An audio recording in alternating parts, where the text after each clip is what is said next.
Number 3, রমাদান মাস উপলক্ষে রাতের বেলায় তারাবির নামাজ আদায় করা, এটা রমাদানের তৃতীয় আমল।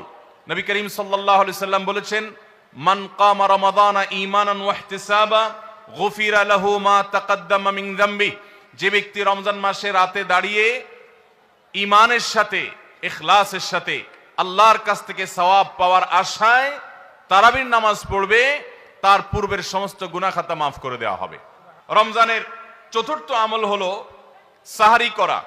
আমরা অনেকে ইচ্ছাকৃতভাবে সাহারি করি না, হয়তো কখনো ভালো লাগে না সাহারি করতে, খাওয়ার রুচি থাকে না, আমরা সাহারি খাই না। সাহারি খাওয়া ছাড়াও যদি কেউ রোজা রাখে, রোজা হয়ে যাবে, কিন্তু সাহারি খেলে আপনার খাদ্য গ্রহণ হবে, পাশাপাশি আপনি সওয়াবও লাভ করবেন।